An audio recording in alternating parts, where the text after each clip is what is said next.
A successful businessman, A, began to notice swelling in his body recently and went to the hospital, where he was told that his kidney function had declined and that he would need dialysis. He also learned that receiving a kidney transplant from brain death donation involves a long waiting period. While searching for alternatives, he heard that in China, he could receive a kidney transplant from an executed prisoner through a broker. Gentleman A paid $100,000 and underwent a kidney transplant surgery in China. After returning to America, he visited Dr. B clinic and asked for medications to prevent transplant rejection.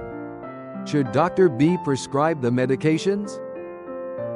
While the number of patients waiting for organ transplants continues to rise each year, however, the supply of donated organs remains very limited.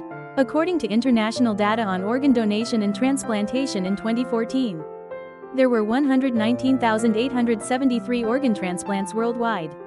But only about 10% of patients waiting actually received a transplant. It means patients may have to wait for a very long time. To avoid this, some people receive living donations from family members, while others, especially those with financial means, turn to illegal organ trade in developing countries. Organ trafficking refers to selling one's organ in exchange for money. Until the early 2000s, many developing countries tacitly or explicitly allowed this. Although most countries now prohibit it, illegal organ trafficking still occurs. The World Health Organization estimated that in 2007, 5 to 10% of kidney transplants involved organ trafficking, and in 2012, this number rose to 5,000 to 7,000 cases. At present, many countries strictly prohibit organ trafficking for several reasons. 1. Human bodies are sacred and must not be treated as commodities. 2. Organ trade would likely result in the poor becoming donors and the rich becoming recipients. 3. Paid organ trade would discourage voluntary donations from family or altruistic donors. 4.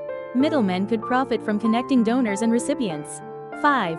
People might be pressured to sell their organs to repay debts or under family or social pressure. Despite these concerns, some argue that organ trade should be legalized under strict regulation.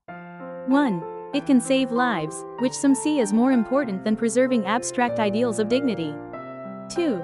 Receiving compensation doesn't necessarily mean the act isn't altruistic. Doctors and soldiers, for example, receive payment for their work yet are still considered to act altruistically. 3. Blood, sperm, and eggs can already be bought and sold in some countries like the US. Why not organs, if done voluntarily? 4. Prohibition doesn't eliminate black markets, it only drives them underground, increasing exploitation and costs. 5.